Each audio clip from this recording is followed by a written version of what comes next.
นิ้วกราบนอบน้อมวันตาน้อมระลึกถึงอย่างคุณขององค์สมเด็จพระสัมมาสัมพุทธเจ้าผู้สูงล้ำคุณพระธรรมผู้สูงส่งคุณพระสงฆ์สาวกผู้ประเสริฐรวมกองให้เกิดเป็นพระรัตนตรัยอันเป็นที่พึ่ง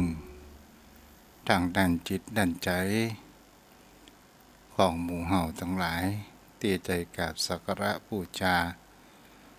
และนำคำสอนของพระองค์ท่านเอาไปประพฤติปฏิบัติ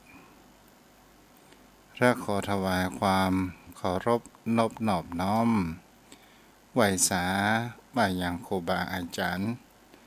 พระเถรานุเถระพระภิกษุสงฆ์สามเณรพระสังฆาธิการสงฆ์สมณศักดิ์ผู้มีความรู้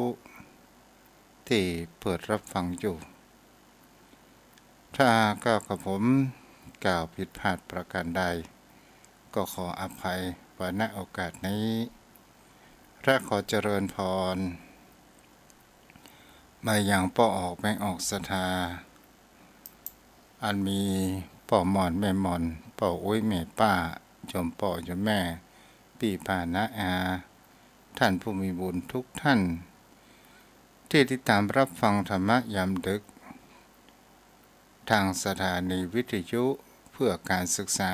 พระพุทธศาสนา 104.5 เมกะเฮิรตซ์ออกจากห้องส่งวัดฝ่ายหินโดยความเมตตาธรรมของท่านผู้อำนวยการสถานีวิทยุท่านอาจารย์พระครูสมุวิศวัตรวรกิจโจผู้ปิดทองรองพระมาด้วยความเคารพ ที่ได้เมตตาตนตัวข้าวกับผมพระครูไพศาลสุตากรเจ้าอาวาสวัดทุ่งพระเกศตำบลหนองหานอำเภอสันทรายจังหวัดเชียงใหม่มาอยู่เป็นประจำยามค่ำคืนทุกคืนวันพุธ4 ทุ่มถึง5 ทุ่มโดยประมาณตลอดจนถึงเมื่อแรงของวันพัดและวันศุกร์5 โมงเย็นจนทุกโมงแรงแต่พัดศุกร์สัปดาห์นี้คงจะไม่ได้ปะกัน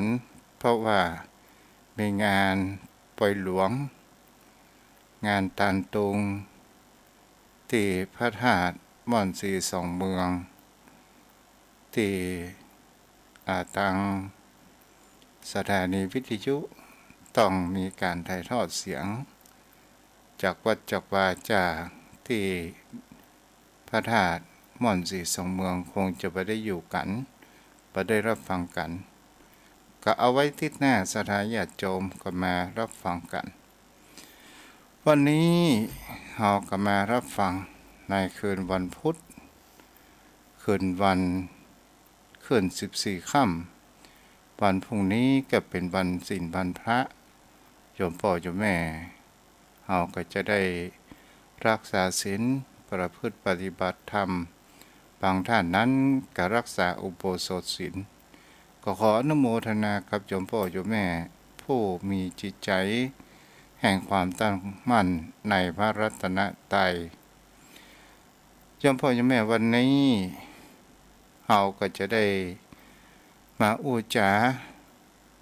สารธรรมกติธรรมตลอดจนถึงเรื่องเล่า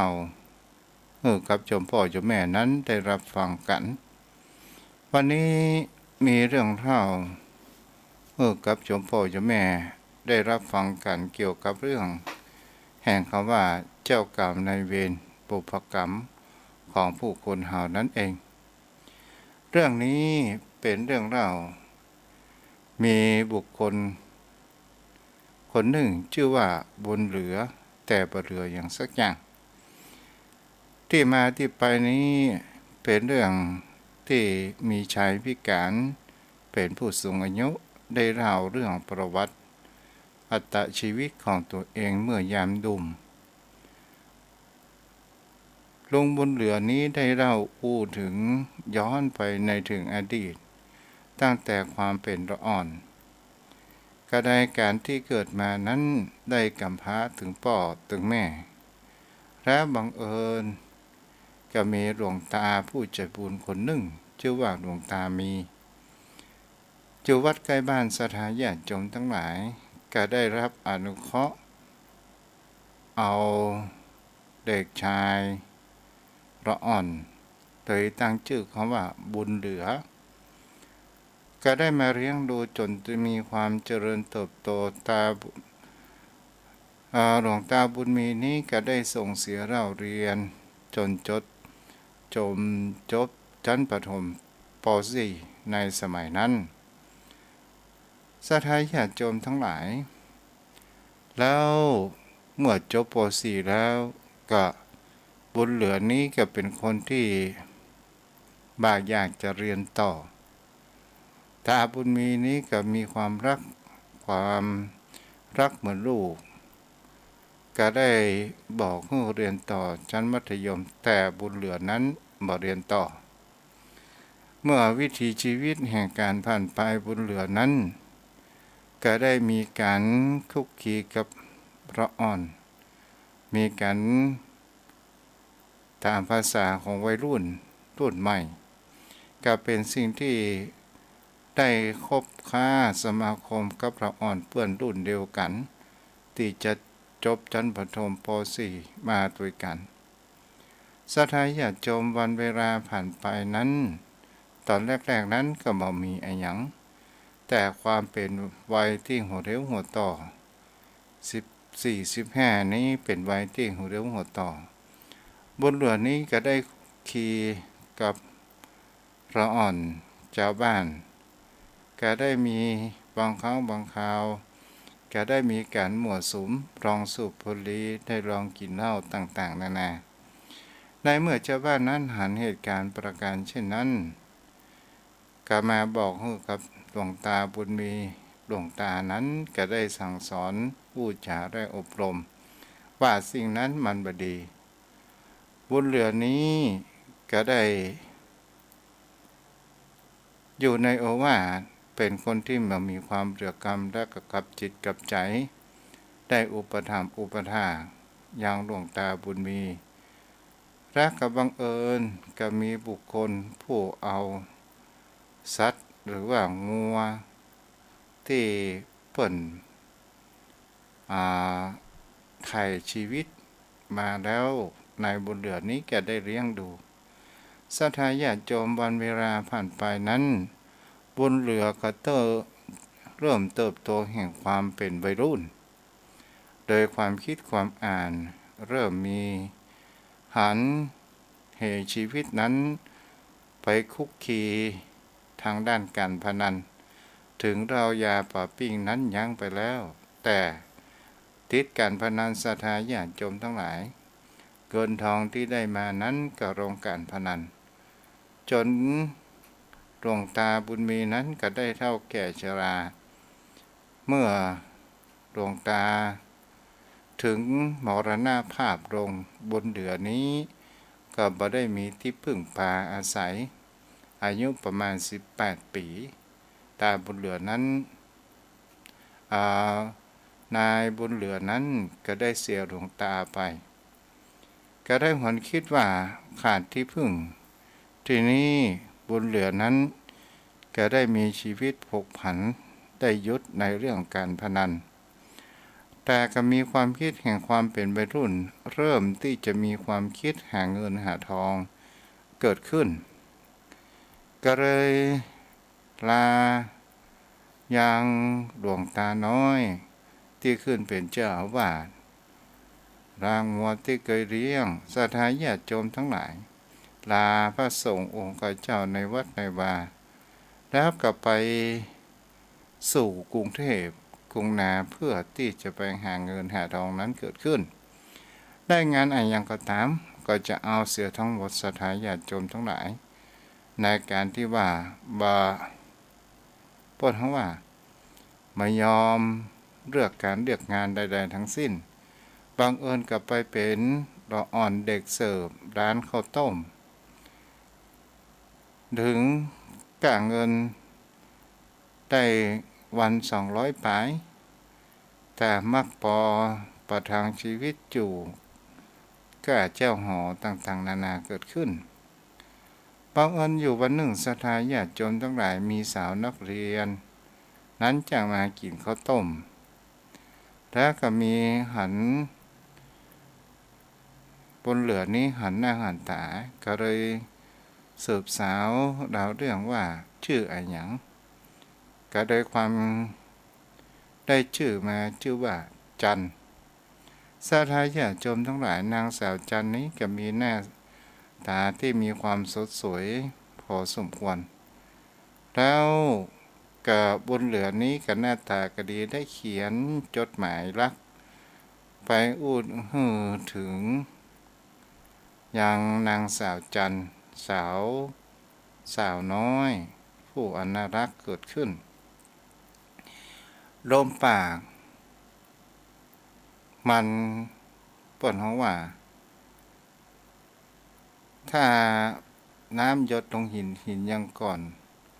ลมปากของคนเฮานั้นมันก็ย่อมมีความหวั่นไหวเช่นเดียวกันวันเวลาผ่านไปน้อยนี้ก็ได้มารักมีความได้เสียกับบุญเหลือเริ่มมีนางสาวจันนี้หรือว่าจันก็ได้มีท้องอ่อนๆเกิดขึ้นประมาณสัก3 เดือนทีนี้ทางพ่อแม่ของจันนี้ก็หูเกิดขึ้นบุญเหลือก็บอกว่าจันมาอยู่ที่หอศรัทธาญาติโยมประการเช่นนั้นพ่อแม่ก็ได้ตะเพิดนั้นถึง2ก็ได้มาอยู่หอพักเกิดขึ้นวันเวลาผ่านไปศรัทธาญาติโยมทั้งหลายโดยการที่ว่าบุญเหลือนี้ก็ได้มีความขยันขันแข็งในทำการทำงานและเป็นหัวหน้าครอบครัวที่ดีมาอยู่ในสักระยะหนึ่งวันเวลาผ่านไปศรัทธาญาติโยมทั้งหลายก็มีตังบ่อนที่มาเปิดโดยการที่ว่าเขาได้เสียค่าใช้จ่ายทางเจ้าหน้าที่แล้วเขาก็เล่นอย่างเปิดเผยนั้นเกิดขึ้นเมื่อผีพนันแห่งที่เคยสิงอยู่ของนายบุญเหลือก็สิงอยู่และหวนกลับคืนมาบุญเหลือนี้ก็ได้เอาเงินเอาทองนั้นเล่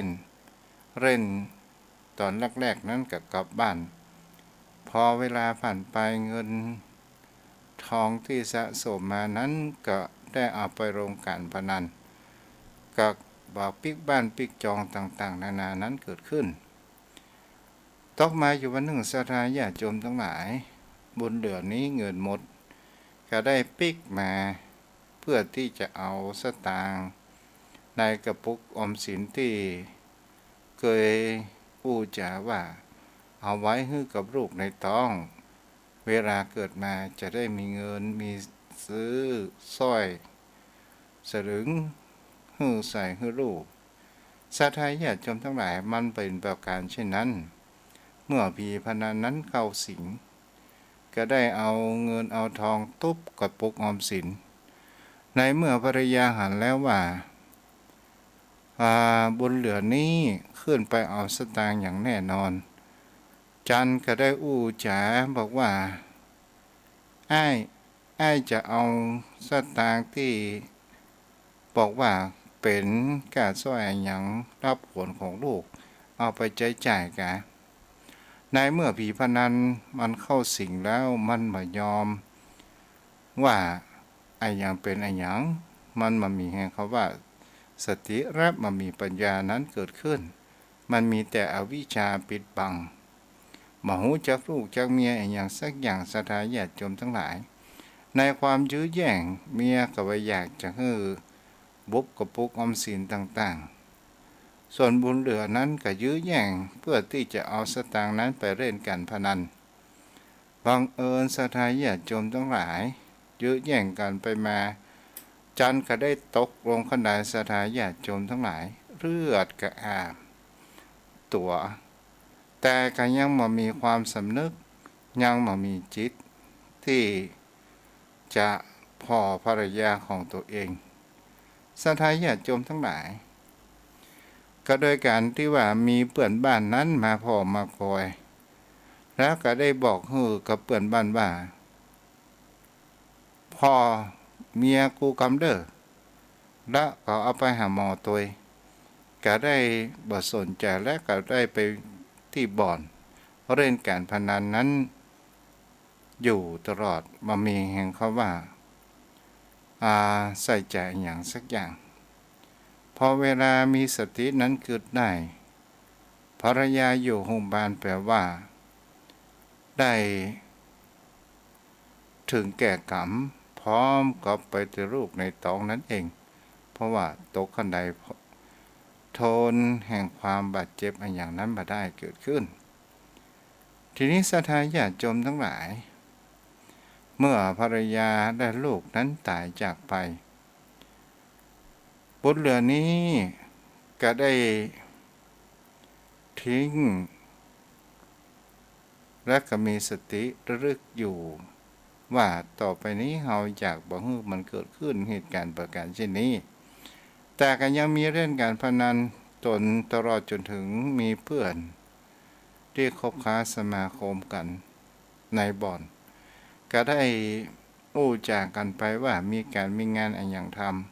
ำแล้วกับเพื่อนฝูงก็บอกว่ามีงานอยู่ก็คือเป็นยามเฝ้าที่โรงงานแห่งหนึ่งสถาญาติโยมทั้งหลาย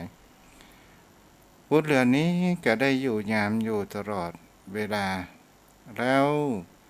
ก็มีพฤติกรรมไปมีสตุ้งสตางกับไปบ่อนพ่องและทีนี้บังเอิญไปหันสาวไม่ไม้อยู่คนหนึ่งหัวละสถาญาติโยมทั้งหลายมีชื่อว่าน้อยก็ได้ถามเพื่อนก็บอกว่าน้อยนี่แต่ก่อนนี่มีผัวแต่มามีลูกอยู่กับกันตอนนี้เขาเป็นโสดบุตรเหลือนี้ก็ได้อู้จากับน้อยก็ได้คบอยู่ตัวกันและก็เอาใจใส่น้อยในช่วงระยะหนึ่งแต่ผีพนันนั้นมันสิงอยู่มันยังฝังอยู่ในจิตในใจก็ยังตอนแรกๆนั้นก็มีความเอาใจใส่น้อยเป็นอย่างดีวันเวลาผ่านไปสถาญาติโยมทั้งหลายน้อยนั้นก็เกิดมีความตั้งครรภ์ตั้งท้องเกิดขึ้นสถาญาติโยมเหตุการณ์นั้นมันจะพลิกมาเหมือนกับว่ามาซ้ำรอยเดิมบุญเหลือนี้ก็ได้เข้าบ่อนโจรทำให้น้อยนี้มีความน้อยอกน้อยใจต่างๆนานานั้นเกิดขึ้นแล้วบังเอิญลูกอยู่ในครรภ์ในท้องบุญเหลือนี้ก็บ่อยากที่จะได้ลูกเพราะว่าเงินทองบ่มีที่จะเลี้ยงดูส่วนน้อยนี้บ่อยากที่จะเอาออกบ่อยากที่จะทำแท้งตกมาอยู่วันหนึ่งนั้นบุญเหลือก็ได้ลากภรรยาของตัวเองไปตึกร้างแห่งหนึ่งก็ได้ทำแท้งสถาญาติโยมเป็นว่าประสบผลสำเร็จเลือดนี้ของภรรยาของน้อยนั้นออกอยู่มากมายตลอดจนถึงพลิกมาห้องนอนหลับแล้วลวดตายไปนี้เป็นภรรยาเหตุการณ์ครั้งที่สองต่อมาสถาญาติโยมบุญเหลือนี้กับพลิกไปยังถิ่นเก่าบ้านเดิมก็ได้มีความสำนึกในบาปในสิ่งที่กระทำก็ได้หันหน้าเข้าวัดเข้าวาไปขอบวชแล้วอยู่ประมาณสัก2 พรรษาบังเอิญมีแม่ออกอยู่คนหนึ่งที่มีความสวยงดงามชื่อว่าจินดาสถาญาติโยมทั้งหลายสาวคนนี้ก็มีค ความรักความชอบในการที่ว่า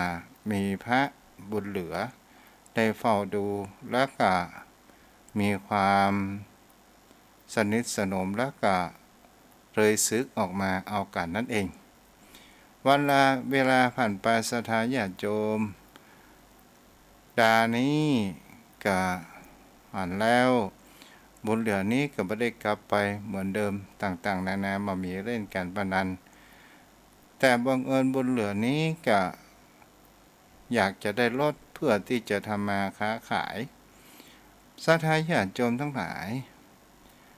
บุญเหลือก็ได้ขับรถตกมาอยู่วันหนึ่งภรรยานั้นใกล้ที่จะคลอดเจ็บท้องพอสมควรจะได้ภรรยาเอาขึ้นรถไปเพื่อที่จะไปโรงพยาบาลบังเอิญไปถึงศรัทธาญาติโยมมีรถพ่วงที่ขับส่วนมาแล้วก็ทำให้เกิดอุบัติเหตุนั้นเกิดขึ้นส่วนบุญเหลือนั้นก็ได้รับแห่งความบาดเจ็บส่วนภรรยาและลูกนั้นตายคำที่แต่ต้องกลมศรัทธาญาติโยมแล้วกับบุญเหลือนั้นก็มีแข้งขานั้นพิการแกก็ได้อู้จาว่านี่ก็คืออัตราชีวิตของตัวเองที่ได้รับผลแห่งกรรมบุญเหลือแต่บ่เหลืออย่างสักอย่าง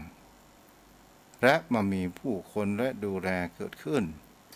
นี่ก็เป็นสิ่งที่เราจะหันได้ว่าบางสิ่งบางอย่างผลแห่งกรรมนั้นมันจ้างมากับทำร้ายในชีวิตของเรานั้นภายหลังนั่นเองนี่แหละศรัทธาญาติโยมก็เป็นสิ่งเรื่องที่เป็นปุกระอธิษฐานให้โยมพ่อโยมแม่นั้นได้รับฟังกันได้คิดพิจารณากันนั้นเกิดขึ้น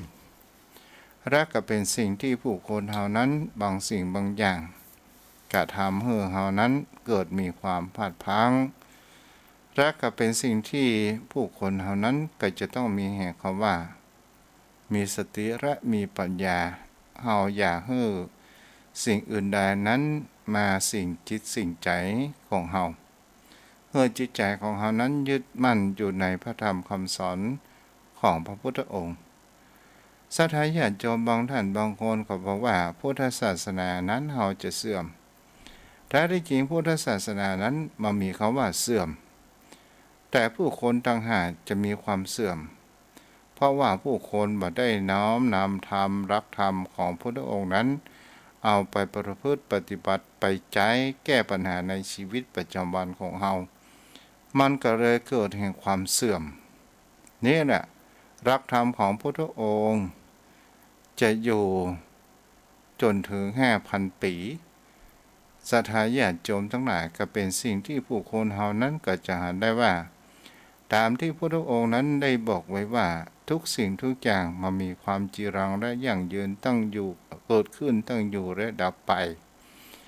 รักธรรมของพระองค์ก็เช่นเดียวกันศรัทธาญาติโยมทั้งหลายเป็นสิ่งที่ผู้คนเฮานั้นจะหันได้ว่าถ้าบุคคลใดเป็นผู้ปฏิบัติธรรมเฮาก็จะหันพระพุทธองค์ว่าพระองค์นั้นมีพระมหากรุณาธิคุณปัญญาธิคุณศรัทธาญาติโยมก็เป็นสิ่งที่ผู้คนเฮานั้นเฮาก็ลองสังเกตหันได้ว่าทำไมสังคมปัจจุบันถึงมีแต่ความเรื่องระหกระแหงเรื่องแห่งความอดทนบ่ค่อยมีเรื่องแห่งคำว่าพอหน้ากันก็บ่ได้ตลอดจนถึงมีความคอมเมนต์กันนี่แหละก็เป็นสิ่งที่ผู้คนเฮานั้นและสังเกตได้หันได้ว่านี่ก็คือผู้คนเฮานั้นมันเริ่มเสื่อม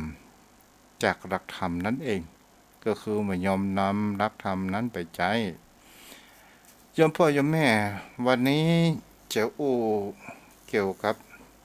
เรื่องอาจินไตยสิ่งที่บ่ควรคิดนั่นเองอาจินไตยก็แปลว่าสิ่งที่บ่ควรคิดใครคิดแล้วก็จะเกิดแห่งความเป็นบ้าเกิดขึ้น ที่พระองค์นั้นบอกว่าบ่ต้องคิดถ้าบุคคลใดคิดมันก็จะเกิดแห่งความเป็นบ้าและมันมีที่สิ้นสุดนั่นเองประการแรกก็คือพุทธวิสัยประการที่สองก็โลกาวิสัย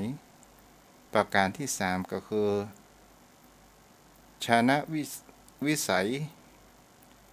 ประการต่อมาก็คือกามวิสัยสัทธาญาติโยมก็เป็นสิ่งที่ผู้คนเฮานั้นจะหาได้ว่าเฮาบ่ควรที่จะสงสัยแห่งคำว่าพระพุทธองค์ทำไมพระพุทธองค์นั้นเกิดมามีปาฏิหาริย์ในแห่งคำว่าเดินเกตเจ้าพระพุทธองค์นั้นทำไมถึงเป็นเหนือกว่ามนุษย์และเป็นผู้มีความตรัสรู้มีอภินิหารต่างๆนานาเป็นสิ่งเรื่องที่คนเฮานั้นบ่ควรคิดก็คือมันมีบ่ควรคิดมากมันจะก่อให้เกิดแห่งความเป็นบ้าต่อมาก็คือโลกาวิสัยสัทธาญาติโยมก็เป็นสิ่งที่ผู้คนเฮานั้นโลกาวิสัยก็หมายถึงคำว่าจักรวาลนี้นั่นเองเฮาจะไปคิดว่าโลกจะแตกเมื่อใดจักรวาลนี้ให้เป็นผู้สร้างดวงดาวต่างๆนานาถ้าเฮาคิด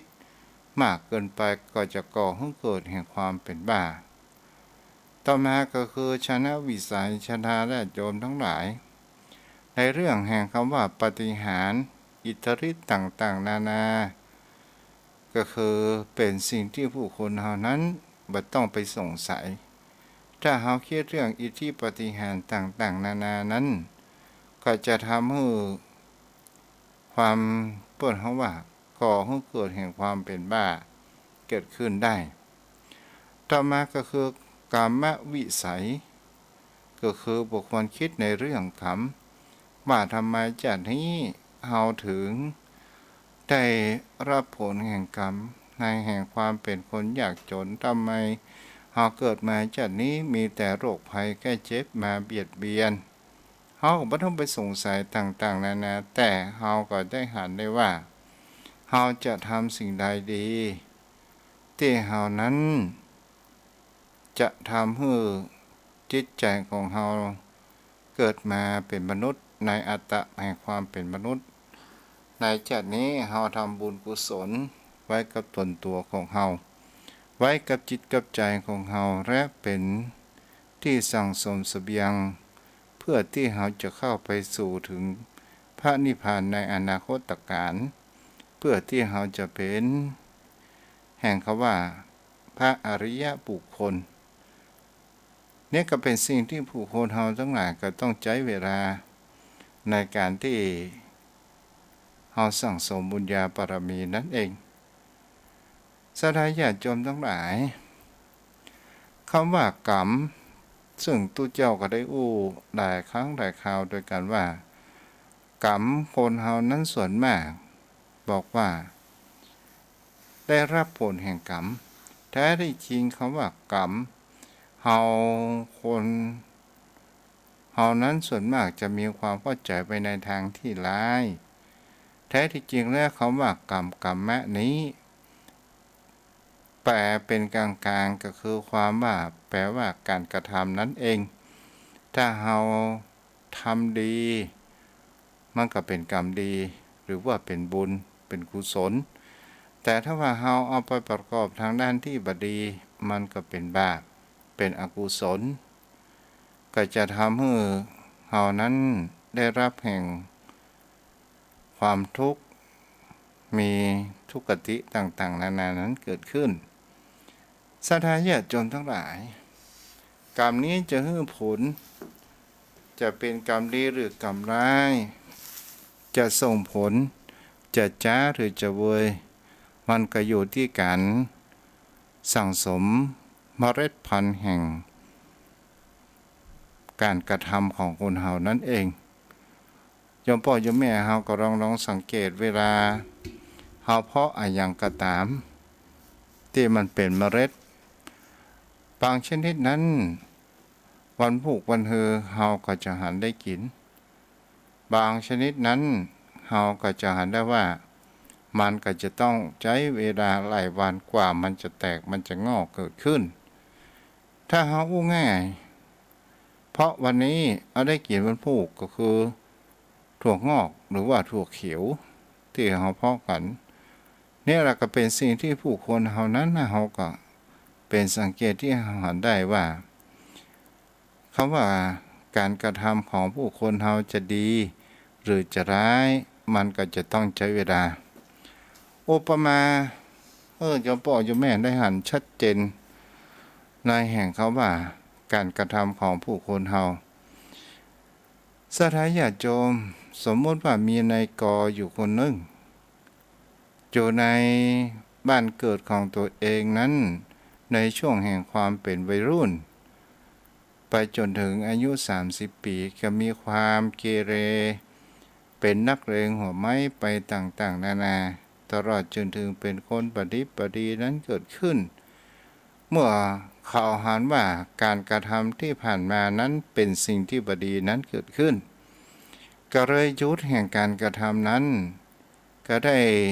อพยพย้ายถิ่นไปอยู่แหมอำเภอหนึ่งหรือว่าที่แห่งไกลบังเอิญไปอยู่ในอำเภอนั้นได้กับตัวกับใจและเป็นคนดีของชุมชนในหมู่บ้านนั้น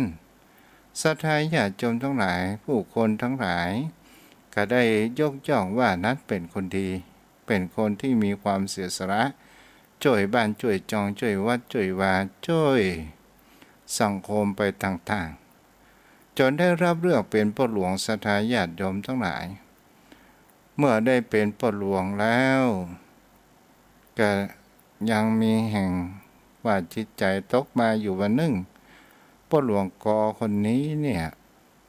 กำลังล้างหน้าแปรงฟันบังเอิญมีเสียงปืนเกิดขึ้นปั้งโดยการที่ว่ายิงพ่อหลวงนะศรัทธาญาติโยมทั้งหลายชาวบ้านชาวจองในชุมชนในหมู่บ้านนั้นเขาก็บอกว่าทำไมข้าถึงพ่อหลวงนั้นเป็นคนดีอยู่มากมายไขเป็นคนฆ่าทำไมฆ่าถึงพ่อหลวงนี่แหละศรัทธาญาติโยมทั้งหลายแท้ที่จริงแล้วเฮาก็จะหันกันได้ว่าคนเฮารู้จักกันในปัจจุบันแต่เฮาบ่ได้สืบสาวหาเล่าเรื่องในอดีตพ่อหลวงกอคนนี้ก็เป็นคนที่บ่ดีเป็นคนอันธพาลอะไรอย่างมาก่อนก็เลยเกิดมีคำว่าคู่อริเกิดขึ้นวันเวลาผ่านไปเมื่อคู่อรินั้นสืบสาวหาว่าเขานั้นไปอยู่ที่ไหนบังเอิญเขาใจเวลาเสาะหาแล้วก็รู้ว่าเป็นพ่อหลวงกอคนนี้นั่นเองในการที่คู่อรินั้นก็มีความคิดที่จะปองร้ายก็ได้ยิงฆ่าพ่อหลวงกอนี้ตายศรัทธาชาวบ้านก็ด้วยความเข้าใจปัจจุบันว่าเจ้าบ้านเจ้าจองก็บอกว่าพ่อหลวงกอนี้เป็นคนดีของสังคมถึงกับจิตใจเป็นคนดีอยู่แล้วแต่การกระทำในอดีตมันมาเปิ้นฮ้องว่ามันมาซ้ำทำให้ถึงตายนั่นเองฉะนั้นก็บุญคือส่วนบุญบาปคือส่วนบาปส่วนบาปกรรมดีคือกรรมดีกรรมชั่วคือกรรมชั่วและก็เป็นสิ่งที่ผู้คนเฮาทั้งหลายก็เป็นที่พิจารณาสังเกตกันเด้อพิจารณาไปโยมพ่อโยมแม่ท่านผู้ฟังผู้มีบุญทุกท่านวันนี้คืนนี้ก็คงจะสมควรกาลเวลาก็อู้จาพอสมควรวันนี้ศรัทธาญาติโยมที่ต่างแม่โจ้ที่วัดอาตมานี้ฝนตกเด้อตอนในช่วงเย็นประมาณสัก4 โมงศรัทธาญาติโยม4 โมงก็นำความชุ่มฉ่ำมารดฮ้อนหลวงพ่อเนาะ ตอนนี้โยมพ่อโยมแม่ที่อยู่ทางบ้านไผจะโทรมาก็โทรมาพูดจาสนทนาธรรมกันได้เนาะ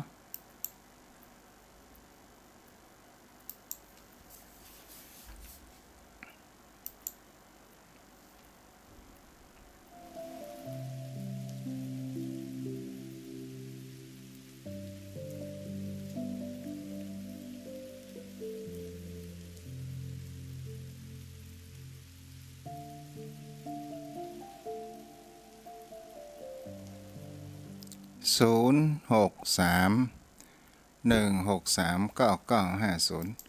อนุโมที่ติดตามรับฟังทาง Facebook ก็มีทางแม่อ๋อยอรพินอมรมนตรีไวยสาเนาะสาธุอนุโมทนาเด้อโยมแม่เนาะที่รับฟังกันอยู่แล้วก็ขอประชาสัมพันธ์วันผู้พัดและวันศุกร์เฮาก็ได้ฟังกันเด้อเพราะว่ามีการถ่ายทอดคงจะเอาไว้เป็นพัดศุกร์หน้าเนาะโยมพ่อโยมแม่ท่านผู้ฟังใครจะโทรเข้ามาได้0631639950เจริญพรเจ้ากับไอ้สอเจ้าท่าน แม่ เจ้า เจ้าแม่ แม่ เจ้า คำนวณ แม่ เนาะ คำนวณเจ้า เจ้า ฟังอยู่ ฝนตกก่อแม่ทางบ้านน่ะ บะมีก็เจ้าฝนวันแม่นะ อ่า มีซักเม็ดอาหอน อ๋อเจ้า เจ้าหมู่มันจะหอนมาถึงไหนหอนกันนาดปีนี้ ฮ้อนขึ้นทุกปีอะแม่เอ้ย น้อยกะ จะเนาะเดี๋ยวมันก็ผ่านไปจะ น้อยกะหอนกันนาดแบบ รับเด็กหน่อยเนาะแม่เนาะ แม่ก็รับเด้อกะแม่ถึงฟังแค่ตลอดถ้ามีท่านเจ้าดีถ้าแม่นอนรับแม่ก็ฟังไปแค่นะ อ่าเจ้า เพิ่นมีกะธรรมะเนาะ จะแม่นละ อันไปเห็นนี่เจ้า เจ้าดีละ เจ้าแม่ก็ฟังถึงว่านะกุต้นอยู่องค์เจ้า เจ้าบุญรักษาได้แม่เด้อ เจ้าก็ จ้า เอาเป็นสาเจ้า เจ้า0631639950 0631639950เจริญพร ราชการเจ้าพระพุทธ แม่พร จำเสียงเลยนะ เจ้า เสียงเอกลักษณ์ดูแม่ฝนตกก็สังกะแปลงวะเนี่ย โอ้พระเจ้ามีฝนทอดประตัก จ้ะอันนี้ฝนมีฝนหน่อยมักแผ่นดินลายเนี่ยกะ อันนี้มันโจ๊กอีกองทำไมห้อลงไปอ่ะ ฮ้อนแบบว่านะขอมีลมเตอะเนาะ ลมก็บะหมี่อันยังก็ได้แห้งแจ๊ก อดเอาแม่กันเดียวมันก็ผ่านไปละหน้าฮ้อนอ่ะ เจ้า จ้าบุญรักษาเด้ คุ อ ณป้าดีเนาะ เจ้าบุญรักษาเจ้า0631639950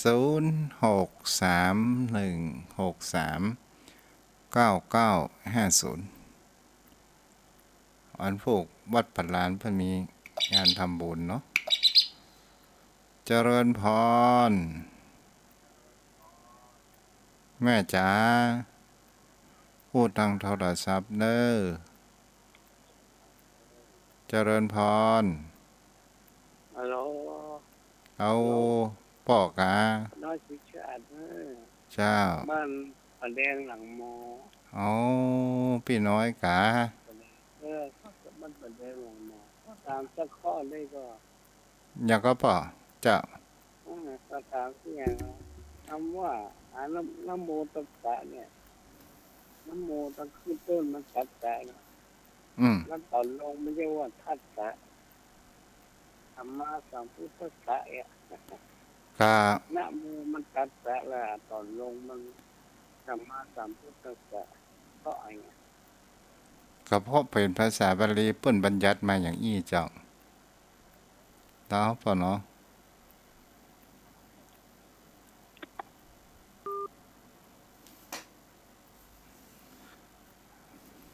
แม่นล่ะบัญญัติเปิ้นบัญญัติบาลีมาอย่างอี้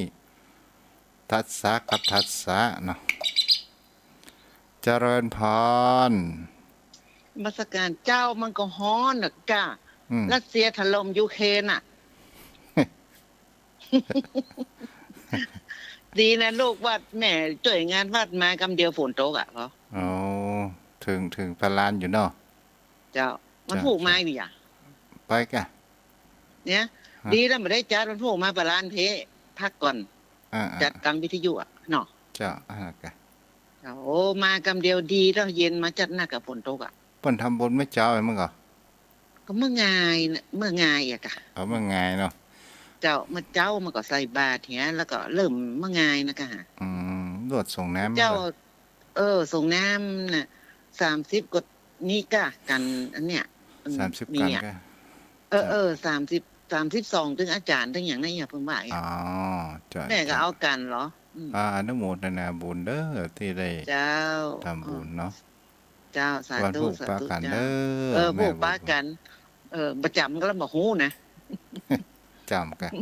คน แล้วมัน งาม ลืม ดู อย่าไปหินน่ะแม่เป็นไผนี่อ่ะที่ถามแม่ คนงามดูแม่ ผูกกันปากัน จะบุญรักษาแม่ประกายพึกษ์เนาะที่รับฟังอยู่0631639950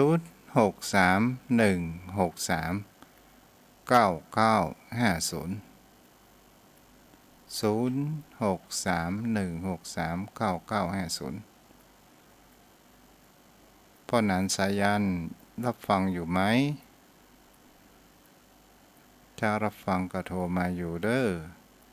ตลอดจนถึงโยมพ่อโยมแม่ที่รับฟังก็โทรมาเนาะ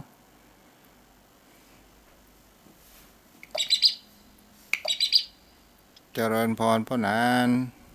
ครับขอกราบแต้ใต้ไว้สารและเมตตาบารมีธรรมท่านพระคุณเจ้าด้วยความเคารพอย่างสูงครับ เจ้า ท่านพระคุณเจ้าช่วงนี้งานปล่อยหลวงยังมีอยู่กับท่านพระคุณเจ้า ก็ว่า มี งานก็ ที่ ไม่มี เปิ่นจะทำบุญที่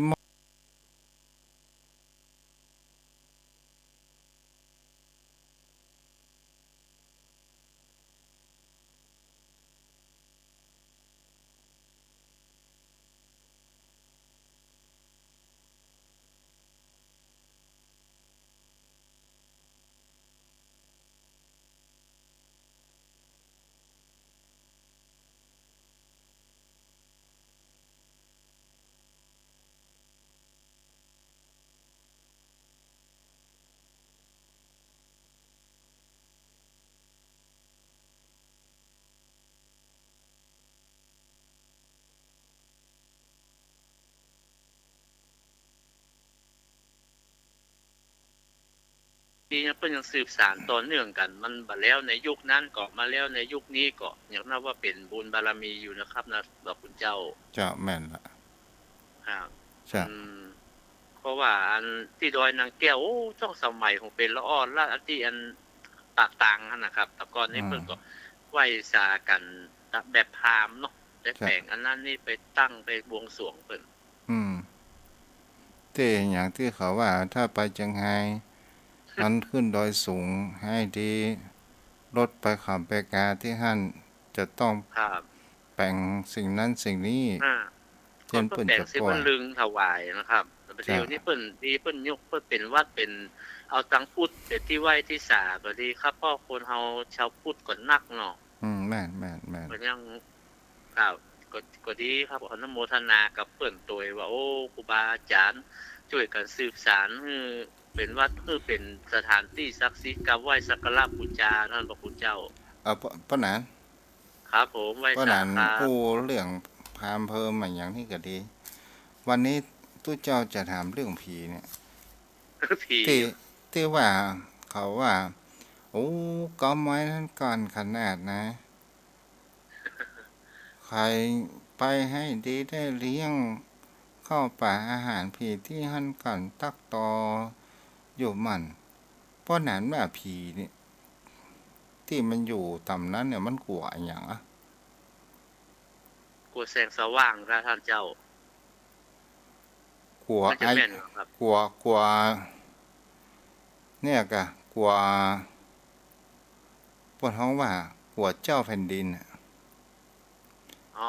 ที่อู้นี้ก็คือเปิ้นแปลงถนน อ๋อ เปิ้นแปลงถนนเนาะเปิ้นแปลงถนน ครับ ที่สายเชียงใหม่เป้า ครั ที่ บ เปิ้นขึ้นไปถึงตังอย่างก็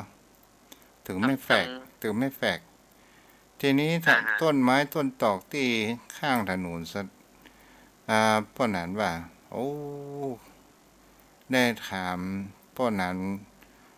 นว่าที่นี่ก็ไม้สลีนี่เขาว่าก่อนขนาดตอนสุดท้ายผียังกลัวแผ่นดินกลัวไม่โค ก็มันเปิ่นทำความเจริญนะท่านพระคุณเจ้าเนาะมันก็เมื่อยกแผ่นดินนั้นคือเป็นทางเตียวทางสัญจรไปมาเพื่อก็ทำไปตามนโยบายของเปิ่นมันก็เลยบ่มีผีมีสางเพราะที่ท่านเพิ่นตั้งกำหนดว่าอย่าเป็นถนนพัฒนาให้มันเจริญรุ่งเรืองต้นไม้ต้นหยังเพื่อก็เอาลงหมดอ่ะแต่มันก็แปลกนะท่านพระคุณเจ้าเพื่อก็เว้นวัดนะครับถ้าเส้นนั้นมันตัดวัดตัดอย่างก็เว้นไปเห็นนะครับบางทีก็อ้อมไปนะมันก็จะมันจะคัดกฎหมายหรือว่าความเคารพนับถืออย่างคงก็บอกเข้าใจ แล้วมันให้คัดกฎหมายก็ฮะ ครับเปิ้นเว้นนะหลายที่หลายต่างโอ้มันอ้อมไปหน่อยเพื่อก็บ่กินเนื้อที่วัดแต่ถ้าเป็นของเอกชนเป็นบ้านไปอย่างนี้ไม่เรียบร้อยหมดนะครับบอกว่าผีกันอย่างใดลงมาน้ำบ่ออย่างถมหมดแล้วครับพระคุณเจ้าหันหลายที่น้ำบ่อไม่ตัดกลางถนนน้ำบ่อบักเก่านะครับมีเขาถมเป็นตังเดียวหมดนะ อย่างที่หมู่รับจ้างตัดไม้อ่ะเขาว่าโอ้ถ้าว่าเป็นต้นไม้ต้นตอกที่การที่อย่างนี้เขาแย่อย่างใดเนี่ยเขาบอกว่าเอาเหรียญบาทกาคูดตอกเข้าไปแล้วก็บอกว่าเจ้าใจข้ามาตัด นั่นนะครับเขาคือมันก็เป็นมตินะท่านพระคุณเจ้าคือคนที่มันอย่างมันจะไปทำลายเนี่ยมันก็ว่าเพิ่นจ้างมันมาเนี่ยอย่างท่านพระคุณเจ้าว่านะ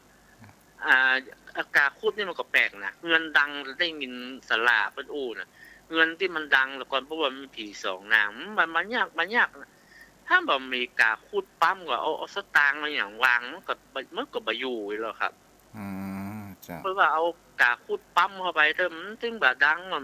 มีผีอย่างสักอย่างนี่น่ะว่ามันก็แก้กันก็หายเนาะมันของนี่มันว่าหยังมันถึงมีที่แก้เนาะท่านเจ้าเนาะก็แปลกเหมือนกันนะโลกใบนี้เนาะครับนะท่านเจ้าว่านะมันก็แปลกไปอย่างเนาะจ้ะ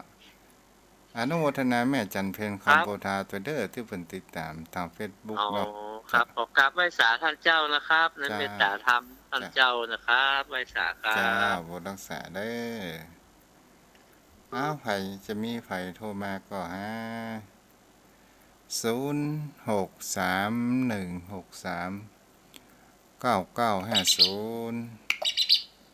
เจริญพรวางสายไปแล้วเนาะ